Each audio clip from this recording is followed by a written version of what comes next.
ብዙ ሰው ቅዱሳንን ማመስገን ስለ ቅዱሳን መናገር እግዚአብሔርን መሸፈን ነው ክርስቶስን መሸፈን ነው የሚሉ ሰዎች አሉ። አለማወቅ ነው። እግዚአብሔር ልቦና ይስጣቸው በእውነት። መጽሐፍ የሚለው ግን በጻድቁ ይገለጣል ነው የሚለው። በጣም ደንግጠው ስለነበር በእግዚአብሔር አመኑ ይልና የሚገርም ቃል አለ። በባሪያው በሙሴም አመኑ ይላል። አይገርም? ለምነው ነው። በጣም የሚገርም ነው። ሲገኙም በደጅ ጽናት ነው። ወደ ገዳሙም ዝም ብለው አልገቡ፣ ተመስክሮላቸው ነው። ከገቡ ወዲያውኑ የገዳሙ አብነት ሲወጣ አገኘው ሕፃኑን። ፊቱ እንደ ፀሐይ ያበራል፣ የተለየ ነው፣ መዓዛው ልዩ ነው።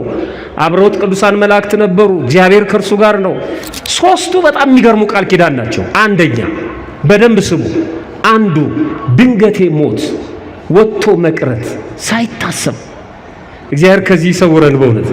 በማለዳ ወጥቶ እማዬ ትመጫለሽ? አዎ ምሳ እዚህ ነኝ ብላ ወጥታ ስትቀር ልጆቹ ወጥተው ሲቀሩ ያስደነግጣል። ይሄንን ገብረ መንፈስ ቅዱስ አስበውታል። በጣም ይገርም። በአንተ ስም ተማጽኖ ስለ ወዳጅ ስለ ባለሟል ስለ ገብረ ሕይወት ስለ ገብረ መንፈስ ቅዱስ ብለ ልጅ ስጠኝ ካለኝ ስላንተ ስም እሰጠዋለሁ። ይሄን ቃል ኪዳን አላስቀርበትም አለ። እግዚአብሔር ክብር ምስጋና ይግባው። አመስግኑት፣ በደንብ አመስግኑት በእውነት። አያችሁ አሁን ልጅ የሌላቸው ሰዎች የገብረ መንፈስ ቅዱስን ገድል እያዘሉ ጸሎት የሚደረግላቸው ለዚህ ነው። በጣም ይደንቅ። እንደውም በኋላ አነሳዋለሁ እንጂ የብዙ ልጆች ስማቸው ሁሉ ያቦነሽ ያቦነ አይደል? ስማቸው አቶ አቦነ ወይዘሮ አቦነሽ ምክንያት አለው። ለጻድቁ ተነግሮ የተገኙ ናቸው። እነዚህ ታሪካቸው ስትሰሙ ማለት ነው። ምእመናን በጣም ከቅዱሳን አብዝቶ የሚጠራው ስም ይሄ እንደሆነ ታውቃላችሁ? አቦ፣ አቡዬ፣ ገብረ መንፈስ ቅዱስ። የማያምኑት ዛፍ ቅቤ የሚቀቡት ሰዎች እንኳን አቦ ይላሉ። አይገርምም? በጣም ይገርማል። ጥያቄውን የሚጠይቅ ሰው የሚመልስ ሰው ይጠፋል። እና አንዱ ድንገት ሲመልስ አይ የመለሰው በምን ሰጥ ነው ምንለው? ንገሩኝ፣ በምን ሰጥ ነው? አቦ ሰጥ ነው። በአቦ ሰጥ ነው የመለስከው እንላለን። ምን ማለት ነው አቦ ሰጥ? ከዛ እኔ ይገርመኛል አለ አንድ ቀን። የአቦን መገበሪያ ይበላ ይለፈልፋል ይባላል። እኔ ምን ሆንኩ እስከዛሬ ድረስ አለ። ከዛ አንዱ ከጎን ያለው ምን አሉ? እና አሁን ምን እያደረክ ነው ታዲያ? ሲያውቅም እየለፈለፈ ነው ማለት ነው። ብዙ ነው። አንድ ተአምር ልጨምርና ላጠቃልል። ጥቅምት 2 ቀን የተፈጸመ ተአምር ሄላቲዮ አእምሩ ከመተሰባህ እግዚአብሔር በጻድቁ። ክቡር አባታችን ጸባቴ ቆሞስ አባ ወልደ ማርያም የዚህ ታላቅ እና ጥንታዊ ገዳም ዋና አስተዳዳሪ፣ ክቡር ወንድማችን መምህራችን ሊቀ ስዩማን ኃይለ ሚካኤል የዚሁ የገዳማችን ዋና ጸሐፊ፣ ክቡራን እና ንዑዳን አዕይንተ እግዚአብሔር ካህናት፣ ሊቃውንተ ቤተክርስቲያን አባቶች እና ወንድሞች፣ በዚህ በተቀደሰ ቦታ ከሩቅ እና ከቅርብ ተገኝታችሁ እግዚአብሔርን ደጅ የምትጠኑት የእግዚአብሔር ልጆቹ ምእመናን እና ምእመናት እንዲሁም ሕፃናት በቅድሚያ በልዑል እግዚአብሔር ስም እንደምን ሰነበታችሁ? እንደምን አረፈዳችሁ? አሜን። ሳይገባን ኃጢአታችንን ሳይመለከት በቸርነቱ በዕድሜያችን ላይ ይህችን ሰዓት ጨምሮ በዚህ በተቀደሰ ቦታ ሰብስቦ እንድንማማር ደግሞ እንድናመሰግነው የፈቀደልን የአባቶቻችን የቅዱሳን አምላክ የእኛም አምላክ ፈጣሪያችን ልዑል እግዚአብሔር ክብር ምስጋና ይግባው።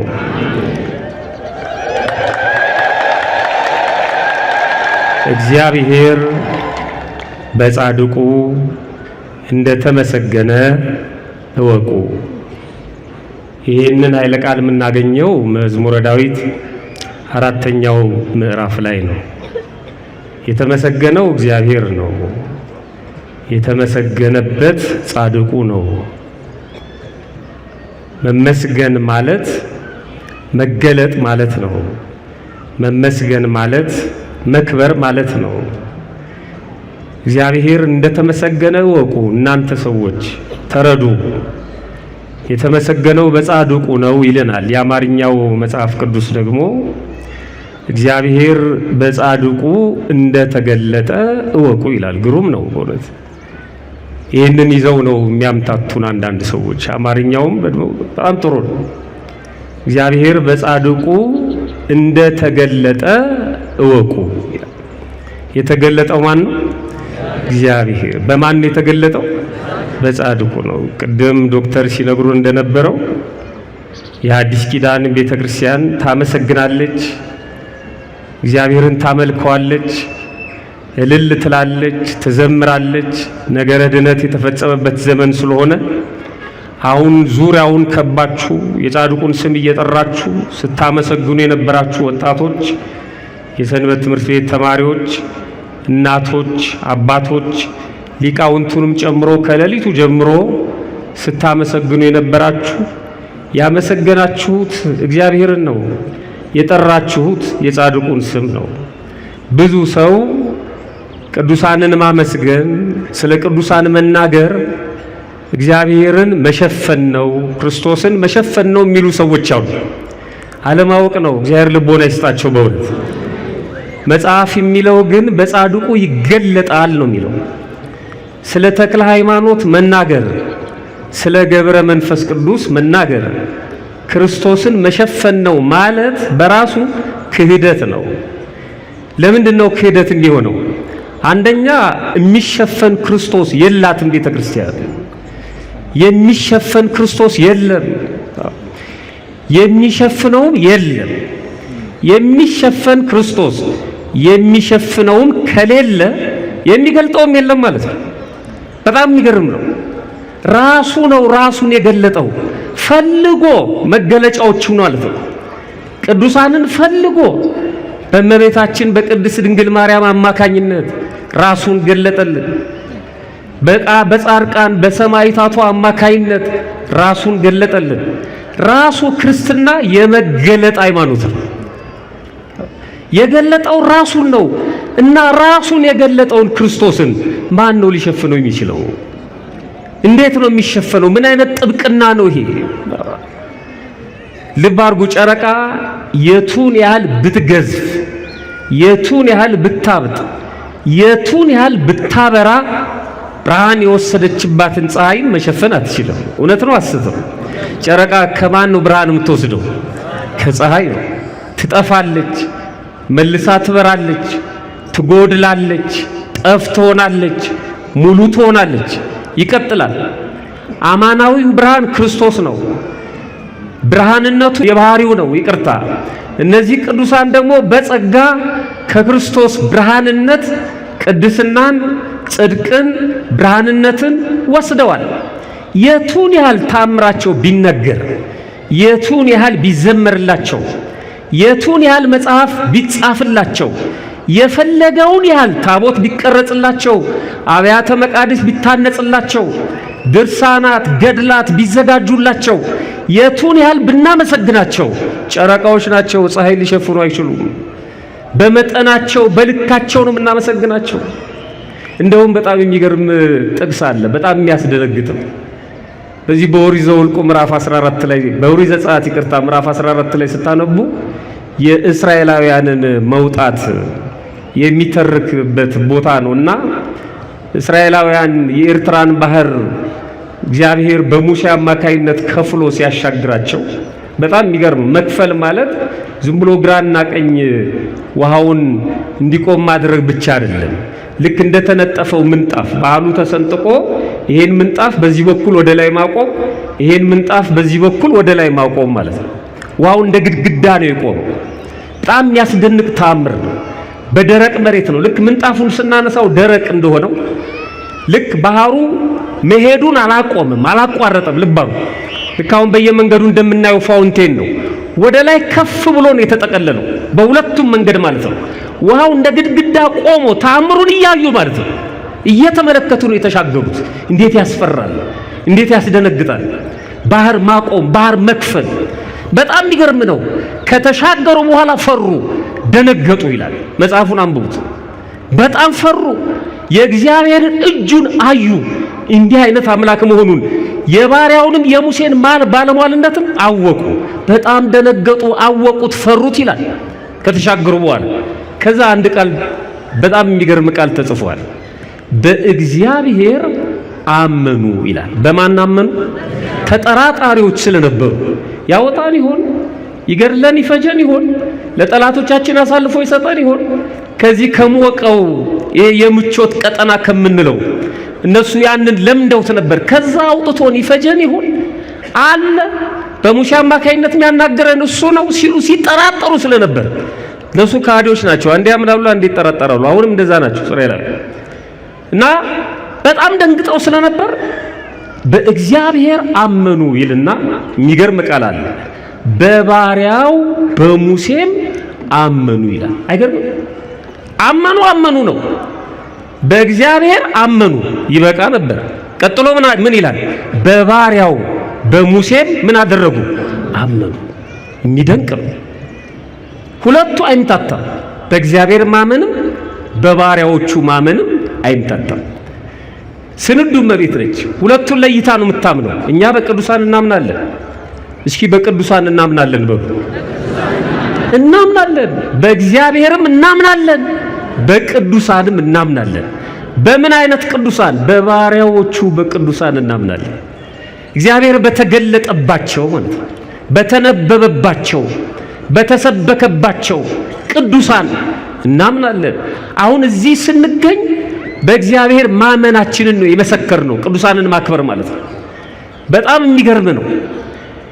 አሁን የተሰበሰብነው ቅድም ይነግሩ እንደነበረው አባታችን በጻድቁ በአቡነ ገብረ መንፈስ ቅዱስ ምክንያት እግዚአብሔርን ለማመስገን ነው። እኚህ ጻድቅ በጣም የሚገርሙ አባት ናቸው። ቅድም የሰንበት ትምህርት ቤት ወጣቶች ሲዘምሩ ስደተኛ የሚለውን አስተካክለውታል። ተልከው ነው የመጡት፣ ተሰደው አይደለም። ተልከው ለኛ ማለት ነው።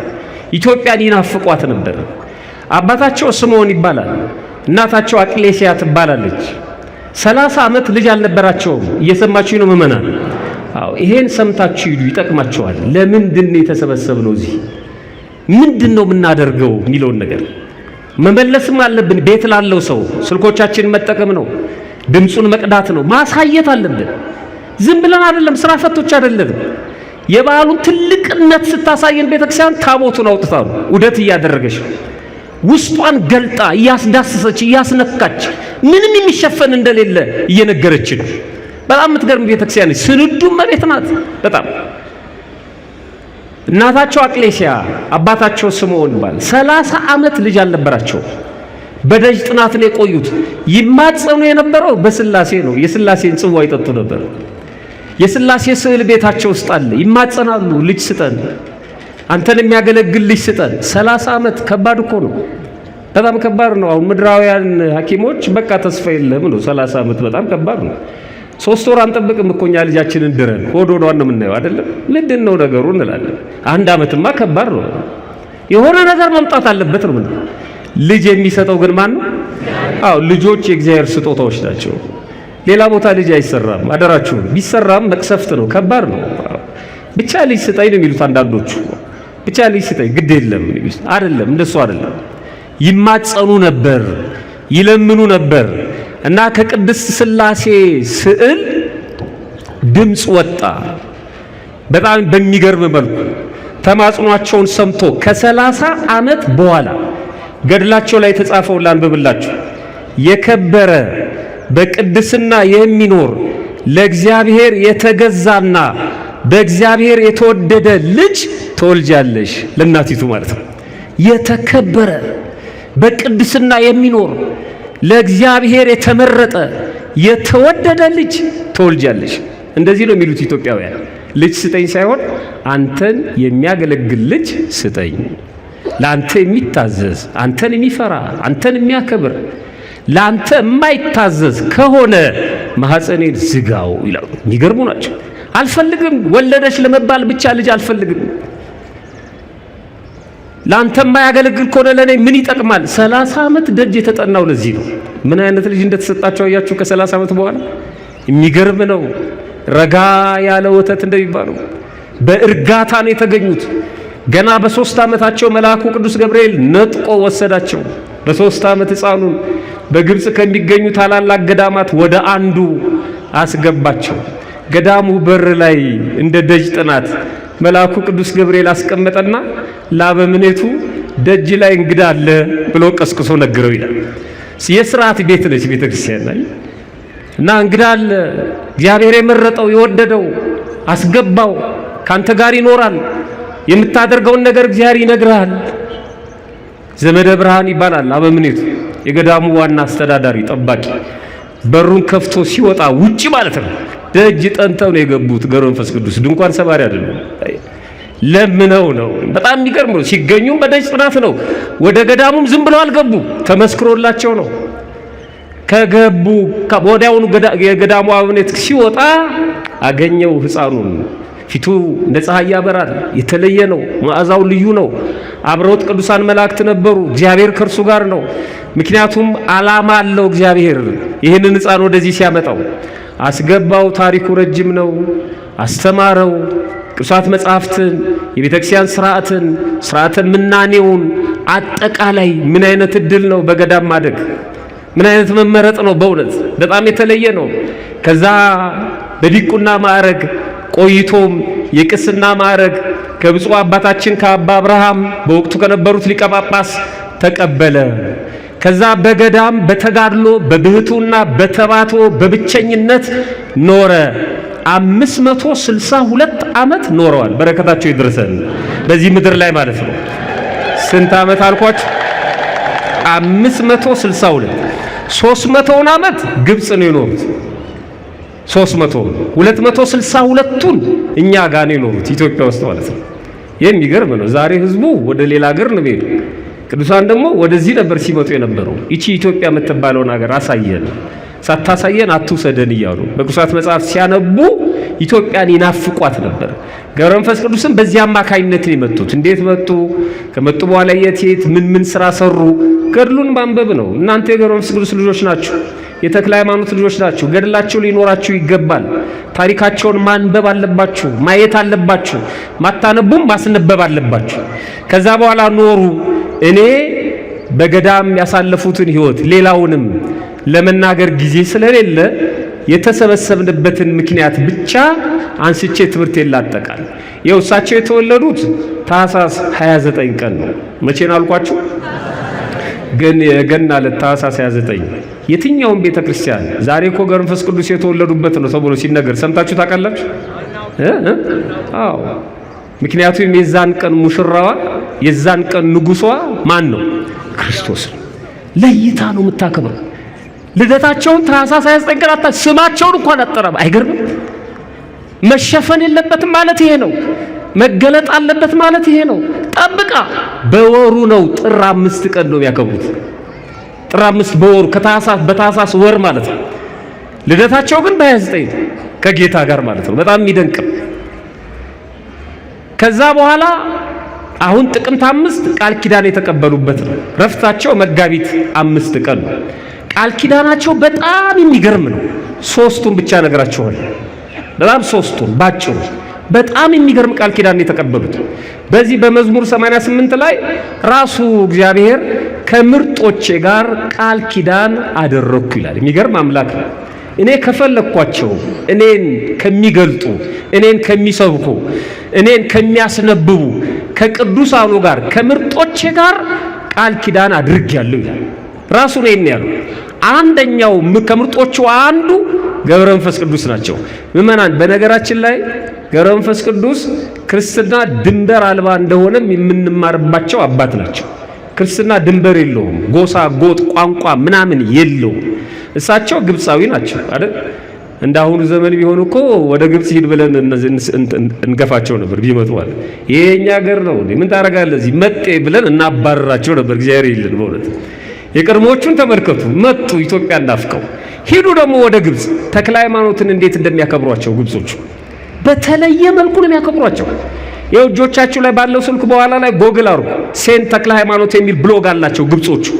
በተክለ ሃይማኖት ስም የሚያስተምሩበት ማለት ነው። ፊልም ይሰራሉ፣ ህፃናቱን ያስተምራሉ፣ እንዴት ዱቄቱን ሲያበረክቱት፣ እንዴት አድርገው ሲጸሉ የተክለ ሃይማኖትን ከልደታቸው እስከ መጨረሻ ድረስ ታሪኩን ሰርተውታል። እኛ የለንም። በጣም የሚገርም በጣም ነው ያከብሯቸው ተክለ ሃይማኖትን። እኛ ደግሞ ገብረ መንፈስ ቅዱስን አይገርም? ክርስትና እንደዚህ ነው። ወንድ ሴት ካህን በሯ ይሄ ነው። የለም ሌላ ሰሜን ምስራቅ ደቡብ ምናምን የለም። እዚህ ቤተክርስቲያን መከራ የምትቀበለው ለዚህ ነው። አንድነትን ስለምሰብክ ነው። ሰው ሁሉ መጥቶ የሚወሸቀው እዚህ ነው። ይሄን ምሽግ ለማፍረስ ጠላት ብዙ ይሰራል፣ በጣም ይሰራል። እንደ ውሻ ስሪያ ሌላ ቦታ ያለውን ቆሻሻ እዚህ ለማራገፍ ይሞክራል። ንጹህ ነች ቤተክርስቲያናችን። በሰውነታችሁ ብቻ ነው የምታከብራችሁ። የምታጠምቀው ሰው ስለሆነ ብቻ ነው። የዚህ ወገን አይሰራም በክርስትና ሕይወት። ገብረ መንፈስ ቅዱስ በጣም የሚገርሙ ናቸው። ሶስቱ በጣም የሚገርሙ ቃል ኪዳን ናቸው። አንደኛ በደንብ ስሙ። አንዱ ድንገቴ ሞት ወጥቶ መቅረት ሳይታሰብ እግዚአብሔር ከዚህ ይሰውረን በእውነት። በማለዳ ወጥቶ እማዬ ትመጫለሽ? አዎ ምሳ እዚህ ነኝ ብላ ወጥታ ስትቀር ልጆቹ ወጥተው ሲቀሩ ያስደነግጣል። ይሄንን ገብረ መንፈስ ቅዱስ አስበውታል። በጣም ይገርም። ይሄን አስበውታል። ሰው ድንገቱ ወጥቶ ቢቀር እንደወጣ ቢቀር ንስሐ ሳይገባ ሳይቆር በአግባቡ በስነ ስርዓቱ ሳይሰናበት ስሜን እየጠራ የኔ ባለሟል ሆኖ ገብረ መንፈስ ቅዱስ እያለ እየተማጸነ ድንገት ወጥቶ ቢቀርስ ብለው አሰቡ ቅዱሳን። እንዲህ አሉት ገድላቸው ላይ እለምንሃለሁ አሉት እግዚአብሔር። ዛሬ ነው ይሄ ቃል ኪዳን የሰጣቸው። እኔ እለምንሃለሁ እማልድሃለሁ እሺ በለኝ። አንድ ሰው ኃጢአት ቢሰራ መታሰቢያዬን ቢያደርግ ንስሐ ሳይገባ ድንገት ቢሞት ማርልኝ አሉት። አይደንቅም? ከሙሴ ጋር የሚያመሳስላቸው ይሄ ነው። በሙሴ ምናምናለን፣ በእግዚአብሔር ምናምናለን። እስራኤላውያን ያሉትን የጠቀስኩላችሁ ለዚህ እስራኤላውያን በሙሉ ከሚጠፉ እኔን ከሕይወት መጽሐፍ ምን አድርገኝ ደምስሰኝ። ኃጢአተኛው ለምን ይሞታል? ይኸው ንስሐ የገባ እየቆረበ ይኖርና እናንተ ሁላችሁም እኮ ቆራቢዎች ናችሁ። ቆርባችኋል እኮ። ቆራቢ ማለት በየሳምንቱ የሚቆርብ ብቻ እኮ አይደለም። በ40 በ80 ቀን ቆርባችኋል። ስታገቡ የቆረባችኋላችሁ፣ የበዓል ቀን የቆረባችኋላችሁ። አሁን ደግሞ ከቆረባችሁ 1 6 ወር 1 ዓመት ይሆናችኋላችሁ። ድንገት ብትሞቱስ አልቆረባችሁም አይባልም። ይሄን ለምነዋል ገብረ መንፈስ ቅዱስ። ይሄ ሰው ቆራቢ ነው፣ ግን ደግሞ ኃጢአቱን ተናግሮ እንደሚገባው ንስሐ ገብቶ ስጋው ደሙ ተቀብሎ አልሞተም። ስለዚህ ማረው አሉት። ክብር ምስጋና ይግባው። ምሬ ይልሃለሁ አላቸው። እግዚአብሔር ይመስገን። እና ምእመናን አሁን ከዚህ በላይ ዋስትና አለ? መድን ኢንሹራንስ ከሚሰጠን ዋስትና ይሄ አይበልጥም? ወጥቶ መቅረትን የመሰለ አይገርምም? ከዚህ በላይ ኢንሹራንስ አለ? ከዚህ በላይ ዋስትና አለ? ሰይጣን መድናችንን ነው የሚቀደው ማለት ነው። ይሄ የሚገርመኝ ቃል ኪዳን ነው። አንድ እኔ በዚህ ጸሎት እጠበቃለሁ። በዚህ ቃል ኪዳን ነው የምንጠበቀው። ሁለተኛው በጣም የሚገርመው እስከ 12 ትውልድ ምርልሃለሁ ብሏቸዋል። እስከ ስንት ትውልድ? አንተ መታሰቢያን የሚያደርግ ዝክርን የሚዘክር ስምህን የሚጠራ ገብረ ሕይወት፣ ገብረ አብ፣ ገብረ ወልድ፣ ገብረ መንፈስ ቅዱስ እያለ በአንተ ስም የሚማጸነውን እስከ 12 ትውልድ ሄጄ እምርልሃለሁ። አቤት ውሸት የሚሉ ሰዎች አሉ። እንዴት አንድ ሰው በለመነው ወደ ኋላ ሄዶ ይምራል የሚሉ እነዚህ መጽሐፍ ቅዱስን ያላነበቡ ናቸው። በእውነት አህያ የተሸከመችውን አትበላም ይባላል። ይሸከሙታል ግን አያነቡትም። መጽሐፍ ቅዱስ ላይ እንዲህ የሚል ቃል አለ። በኦሪት ዘጸአት ምዕራፍ 20 ላይ ለሚወዱኝ ትእዛዜንም ለሚጠብቁ እስከ 1000 ትውልድ ድረስ የምምር እኔ እግዚአብሔር ቀናተኛ አምላክ ነኝ ይላል። እስከ ስንት ትውልድ አለ መመናል? እስከ 1000 ትውልድ። ለገብረ መንፈስ ቅዱስ ደግሞ እስከ ስንት ትውልድ አላቸው? እና እንደውም አንሶብናል ማለት ነው። የለም ማለት አይደለም። እስከ 1000 ብሎ ለሳቸው እስከ 12 አለ። እሱን አልነግራችሁም፣ ሚስጥር አለ። ግን እስከ 1000 ማለትም 1000 ምሮ 1001ኛውን ገሃነም ይከተዋል ማለት አይደለም። አይቆጥርም እግዚአብሔር። ፍጹም ማለት ነው። 1000 ጊዜ ብጠላኝ ትሉ የለ እናንተ 1000 ጊዜ ብጠላኝ ማለት ፍጹም ብጠላኝ ፍጹም መሐሪ ነኝ ሲል ነው እግዚአብሔር። ምራዋለሁ። አሁን ይሄንን ያዙ እሳቸው። እስከ 12 ትውልድ ድረስ ትምርልኛለህ? አዎ። ልጅ የሌለውስ? አዎ። ጥያቄያቸው በጣም የሚገርም ነው። ትውልድ የሌለውስ? ትውልዱ የማይቀጥልስ ከሆነ ያልወለደስ? መካን ከሆነ ማን ከሆነ የማይወልድ ከሆነ እንዴት ይሆናል ብለው ጥያቄ ያቀረቡ።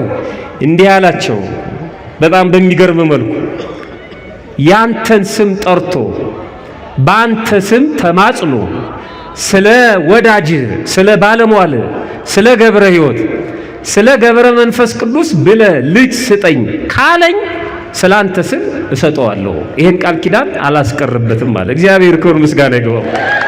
አመስግኑት፣ በደንብ አመስግኑት። በእውነት አያችሁ፣ አሁን ልጅ የሌላቸው ሰዎች የገብረ መንፈስ ቅዱስን ገድል እያዘሉ ጸሎት የሚደረግላቸው ለዚህ በጣም ይደንቅ። እንደውም በኋላ አነሳዋለሁ እንጂ የብዙ ልጆች ስማቸው ሁሉ ያቦነሽ ያቦነ አይደል? ስማቸው አቶ አቦነ፣ ወይዘሮ አቦነሽ ምክንያት አለው። ለጻድቁ ተነግሮ የተገኙ ናቸው። እነዚህ ታሪካቸው ስትሰሙ ማለት ነው። ያንተን ስም ጠርቶ ከተማጸነኝ ሳይወልድ አላሰናብተውም፣ ግድ የለህም በአንተ ስም ልጅ እሰጠዋለሁ አለ። ሁለት ሶስተኛውን አልደከማችሁ ልጨምር። ሶስተኛው በጣም የሚገርም ሶስተኛው እዚህ ዝቋላ ላይ ታቁታላችሁ። ራሳቸውን ወደ ባህር ተክለው እየጸለዩ ከባህር አልወጣም ብለው ግብግብ ገጥመው የፍቅር ግብግብ ከአምላካቸው ጋር ምን ነበር ጥያቄው? መላው ኢትዮጵያን ማርልኝ። የሚገርሙ ናቸው። አቤት የኛ ክፋት በእውነት። እኛ እኮ ከፍሎ እንዲያምን ጥሩ አመስግኑት፣ በደንብ አመስግኑት። አዎ ቃል ኪዳኑ በጣም ስለሳባቸው ነው። መላው ኢትዮጵያን ማርልኝ። ይሄ ደግሞ ነገረ ድነቱን የነገረ ድነቱን ምስጢር ያበላሸዋል። ሁሉም የሚማር ከሆነማ ለምን መጣ እሱ? ለምን ወረደ? ለምንድን ነው ስጋዬን የበላ ደሜን የጠጣ የዘላለም ሕይወት አለው እያለ ያስተማረ? እሱማ ፈት ነው የምንሆነው፣ ልቅ ነው የምንሆነው። አይ ውጣ፣ ሁሉምማ አይደለም፣ ና ውጣ አላቸው።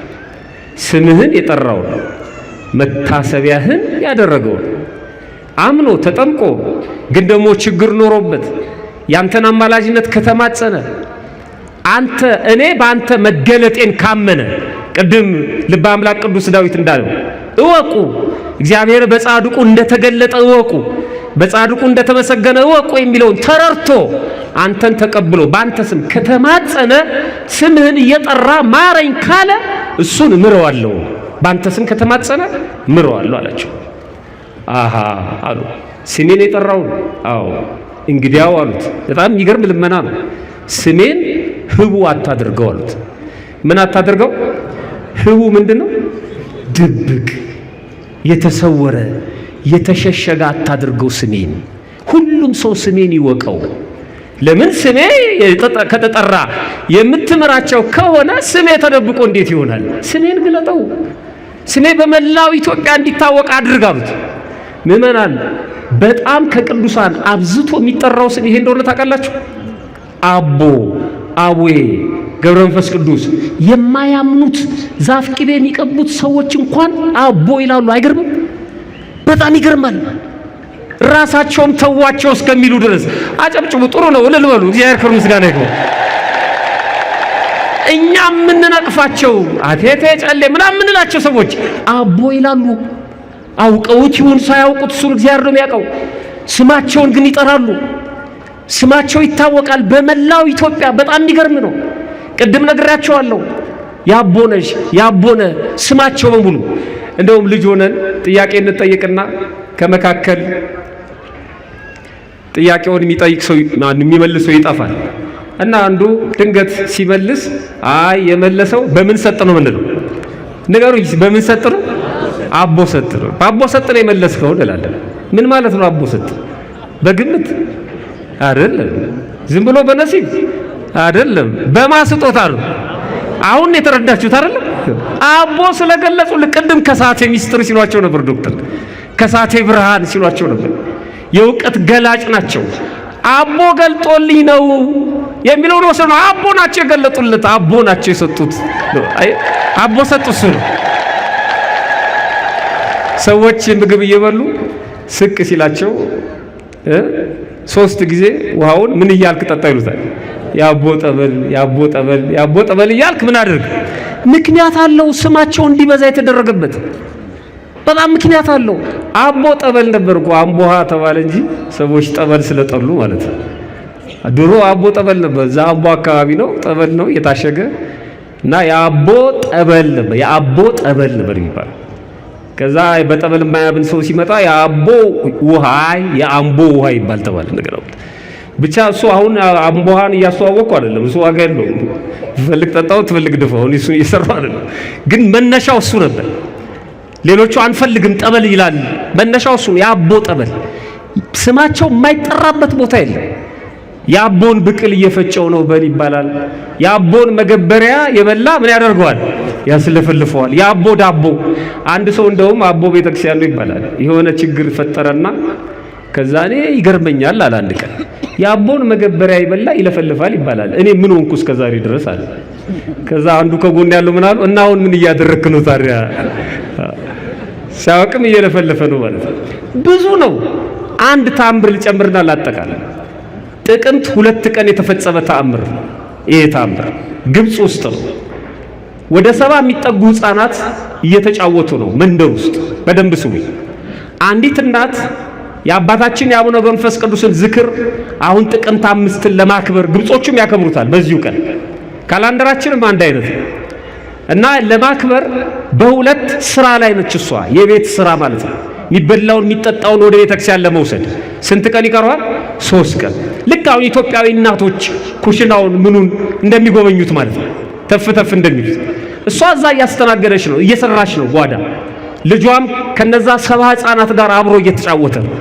ድንገት መሬቷ ተንሸራተተችና 70 ህፃናት አለቁ ይላል ገድላቸው ውስጥ ነው። መሬቷ ተጫነቻቸው። መንደሩ በሙሉ በለቅሶ ድብልቅልቆ ወጣ።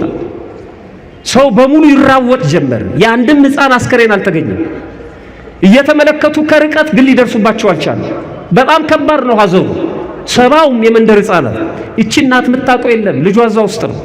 እሷ ስራዋን እየሰራች ወደ ማምሻው አካባቢ የእሷ ልጅ ብቻውን ተለይቶ ሰውነቱ በሙሉ በአፈር ተሸፍኖ እየሮጠ ወደ ቤት ሲመጣ የመንደሩ ሰው በሙሉ ተመለከተው ይላል። አብሮ እንደነበር ያውቃሉ። ህፃናቱ በሙሉ መሬት ተጭናቸዋል። እሱ ብቻ በመትረፉ ገርሟቸዋል። ይንቋት ነበር ይላል፣ ይተቿት ነበር። በጣም ድሃ ስለነበረች ትለብሰው የላት ትከናነበው አማራት እንዲሉ አሁን ከየት አምጥተሽ ነው የምትደግሽው? እንደዚህ የምታደርጊው ቅብጠት ነው ቅንጦት ነው ይሏት ነበር። ሰው እኮ ክፉ ነው። እናንተ ድግስ ጠርታችሁ እያበላችሁት ይተቻችኋል። አሁን በዚህ ዘመን አሁን እንዲደግሶ ማብላት ይላል። እግዚአብሔር ይስጥልኝ አይልም እኮ እንደው ለመታየት ለተሪዮ ካብ እየበላ እኮ ነው እየበላ ይተቻችኋል። በጣም የሚደንቅ እኮ ነው። አሁን ሰው ሁሉ በተራበበት ሰዓት ሁለቱን እንኳን ተኩላውን በገብረ መንፈስ ቅዱስ ማብላት ደግሞ ይመጣል። ሌላው ፖለቲከኛውም ይሄን እኮ ወደኋላ ያስቀረን ይላል። በጣም ያሳዝናል። አይሰጡም። በሚሰጡ ሰዎች ደግሞ የሚቀርዋሉ። ይሰድቧት ይተቿት ነበር። ሊያስተምራቸው ፈልጓል የመንደሩ ሰዎች። እግዚአብሔር የሷ ልጅ ብቻ ተለይቶ መጣ። ምንድነው? እናቲቱ ሰው ሲጮው መንደሩ ሲታመስ ሰምታ የሷም ልጅ ተከትለው እየጮው ሲመጡ ወጣች። ስታየው አፈር መስሏል ልጇ። ምንድነው አለችው። መተረክ ጀመረ። እየተጫወትን ነበር። መሬት ተጫነን። ከዛ አንድ ሰውነቱ በሙሉ በፀጉር የተሸፈነ ፊቱ የሚያበራ ሰው ወደ እኔ መጣ። መሬቷን ተነሻ አላት። መሬቷ ቀጣለች። እኔን አስነሳኝ። በ3 ቀን እስከምመጣ ድረስ አንድ ላይ ልልትላላችሁ። ጥሩ ነው። ስሙኝ በደንብ ቶሎ ነው። ቅዳሴም ስላለ ቶሎ ልጨርስ ብዬ ነው። ከዛ መሬቷን ከፍ እንድትል አደረጋት። እኔን አስነሳኝ። ከ3 ቀን በኋላ እስከምመጣ ድረስ ወደ ስፍራሽ ተመለሽ አላት። መሬቷ ተገጠመች። ከዛ በኋላ እኔን እንዲህ አለኝ፣ ሂድና ለናት በጣም የሚገርም ነው። ሂድና ለናት እንዲህ በላት፣ እነሆ ልጅሽን ታደግኩልሽ፣ ወደፊት ደግሞ ነፍስሽን ከገሃነመ እሳት ታደጋታለሁ ብለህ ንገራት። ከዛ ልጁ እየሮጠ ሲሄድ እንደገና ጠራኝ አለ። እየሮጥኩ ሲሄድ እንደገና ጠራኝ። ና አለኝ። ማን ነው ካለች ያ ስሙን የምትጠሪው መታሰቢያውን የምታደርግለት ገብረ ሕይወት ገብረ መንፈስ ቅዱስ ነው ብለህ ንገራት አለው ይላል። እግዚአብሔር ክብር ምስጋና ይግባው። ይሄ ልጅ ይሄንን ተናገረ። ጥቅምት 2 ቀን ነው። በጣም የመንደሩ ሰው በሙሉ ልክ እንደናንተ አደነቀ። ከዚህ በኋላ እግዚአብሔር ይቅር ይበለን እንጂ ካንቺ ጋር ካንቺ እኩል ይሄን አባት እናከብረዋለን፣ ወደ ምትሄጂበት እንሄዳለን አሏት። ጥቅምት 5 ያዘጋጀችውን በሙሉ አዘጋጅታ እነሱም ረድተው ዝክሩን መታሰቢያውን ይዘው ወደ ቤተክርስቲያን ሄዱ ይላል። ያን ቃል ኪዳን እንዳትረሱ። ከስንት ቀን በኋላ እመጣለሁ ብሏል መንፈስ ቅዱስ? ከ3 ቀን በኋላ ለመሬቷ ማለት ነው። ከዛ ካህናቱ እንደኛ ዋዜማ ምናምን የላቸውም ግብጾቹ። በሌሊት ቤተክርስቲያኑን ከፍተው ሲገቡ 69ኙም ሕፃናት የብርሃን ሻማ ይዘው እየዘመሩ አገኟቸው ይላል። ቤተክርስቲያን አስገብቶ ጠበቃቸው ማለት ነው። ይገርም። አብሮ የመንደሩ ሰው በሙሉ ይሄንን ቀን አከበረ።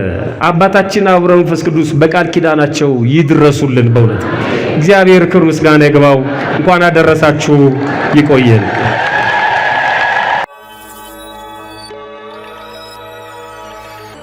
ሄላትዮ